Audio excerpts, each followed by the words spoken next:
আমার বক্তব্যের শুরুতেই আমি একটা ছোট্ট গল্প বলতে চাই, যে গল্পটা আমি ইতিমধ্যে হয়তোবা অনেকখানে বলেছি, শুনেছেন, কিন্তু এটা আজকে যে পরিস্থিতি সে পরিস্থিতি না বললেই না।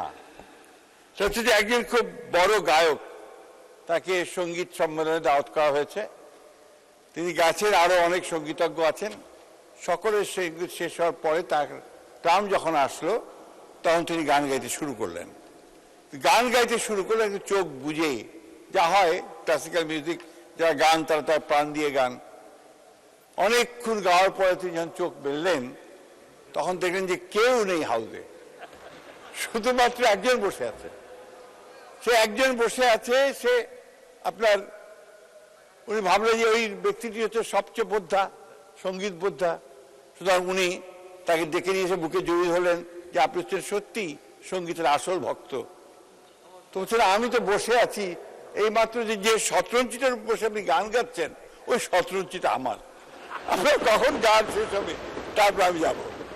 আমি কথা এই জন্য বললাম মাননীয় স্পিকার, যে আমাদের সালাউদ্দিন সাহেবের এই অসাধারণ একটা বক্তব্যের পরে আমি একজন মেঠো রাজনীতিবিদ, আমার বক্তব্য এখন ঠিক ওই রকমই একটা অবস্থা দাঁড়াবে। তারপরে নিয়ম, আমার নেতা নির্দেশ যে বলে ফেলেন আপনি, আমি সেই কারণে আপনার কিছু কথা বলতে চাই, যা একটু ভিন্নভাবে বলবো। আমাদের সবচেয়ে দুর্ভাগ্য যে জাতি বারবার লড়াই করেছে, সংগ্রাম করেছে, কিন্তু এই 50 বছর পরেও ঠিক যে জায়গায় আমাদের যাওয়া উচিত ছিল সেই জায়গায় কিন্তু আমরা যেতে পারিনি মাননীয় স্পিকার। এটা আমাদের দুর্ভাগ্য।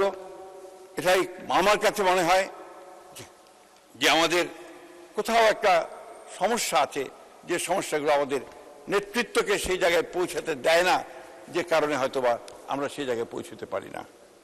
মাননীয় স্পিকার, বিগত 15 বছর আমরা একটা ভয়াবহ ফ্যাসিজমের অধীনে ছিলাম।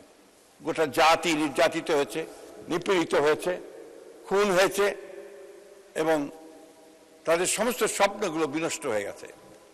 এই ভয়াবহতার মধ্যে আমাদের অর্থনীতি যখন প্রায় খাদে পড়ে গিয়েছিল এবং আমাদের সেই জুলাইয়ের অভ্যুত্থানের পরে যখন নতুন করে আমরা বাঁচার জন্য স্বপ্ন দেখছি, যখন আমাদের নেতা সেই দূর থেকে আমাদেরকে নেতৃত্ব দিয়েছেন, আমরা যখন একটা নির্বাচনের পরে অত্যন্ত সাফল্যের সঙ্গে সরকার গঠন করতে সক্ষম হয়েছি, সেই সরকার সত্যিকার কথা বলতে কি একদম খাদে পড়ে যাওয়া অর্থনীতিকে টেনে তুলে নেওয়ার চেষ্টা করেছে।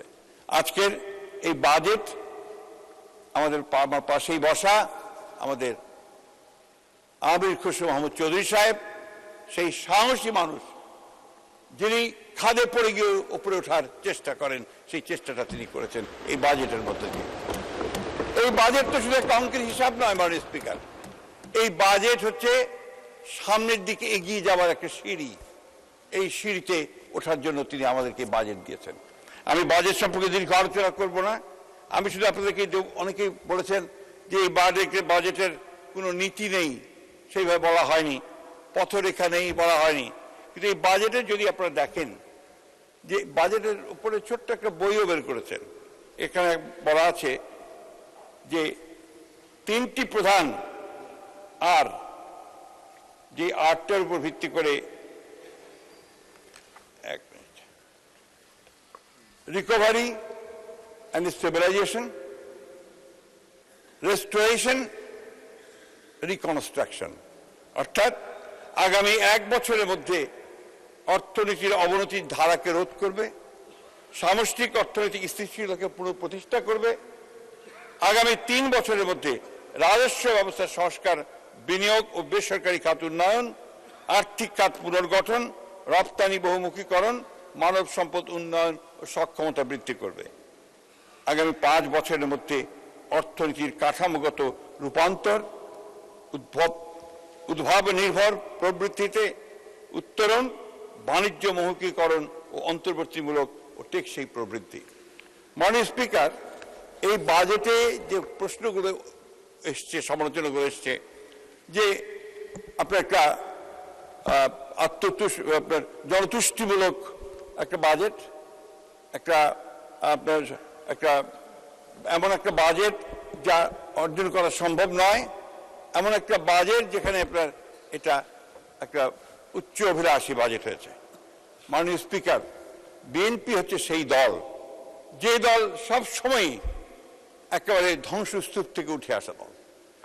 1975 সালে যখন রাজনৈতিক পটভূমির পরিবর্তন হয়েছে এবং যখন সমগ্র বাংলাদেশকে একটা তলাবিহীন ঝুড়ি বলা হচ্ছিল, সেই সময় বিএনপির প্রতিষ্ঠাতা শহীদ প্রেসিডেন্ট জিয়াউর রহমান কিন্তু একে টেনে উপরে তুলেছেন এবং নতুন করে বাংলাদেশকে একটা অর্থনৈতিক সমৃদ্ধির দিকে এগিয়ে যাওয়ার কাজ শুরু করেছেন।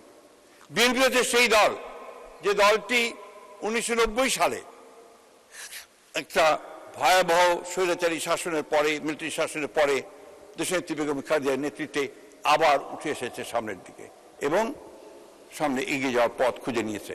যে কারণে যখন বিএনপি সরকার পদত্যাগ করে, আবার নির্বাচন দিয়ে ক্ষমতা দিয়ে দেয়, সেই সময়ও কিন্তু এই বিএনপির যে আপনার প্রবৃদ্ধির হার, সেই প্রবৃদ্ধির হার কিন্তু অনেক বেশি ছিল এবং তখন বলা হয়েছিল গোল্ডম্যান স্যাক্স থেকে যেটা একটা ইমার্জিং টাইগার হিসেবে বাংলাদেশকে চিহ্নিত করা হয়েছিল বলতে পারেন।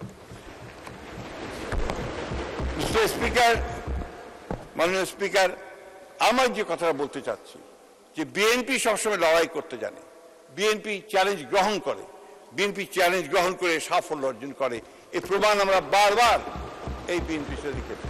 আজকে আমি আমাদের মাননীয় অর্থমন্ত্রীকে ধন্যবাদ জানাতে চাই এই জন্য আরো বিশেষ করে যে তিনি এমন সময় যে দায়িত্বটা নিয়েছেন, এবং আমি তাকে একবার বলেছিলাম যে আপনি ফরেন মিনিস্ট্রি নেন, তিনি বলেন না আমি অর্থ মন্ত্রণালয়ে থাকবো। হি অ্যাকসেপ্টেড দ্য চ্যালেঞ্জ এবং আজকে আমি অত্যন্ত আনন্দের সঙ্গে বলছি আমরা সবাই এই বিশ্বাস করি যে এই চ্যালেঞ্জ তিনি গ্রহণ করেছেন, তিনি উতরে যাবেন এবং বাংলাদেশকে তিনি তার অভিষ্ট লক্ষ্যে পৌঁছে নিয়ে যাবেন।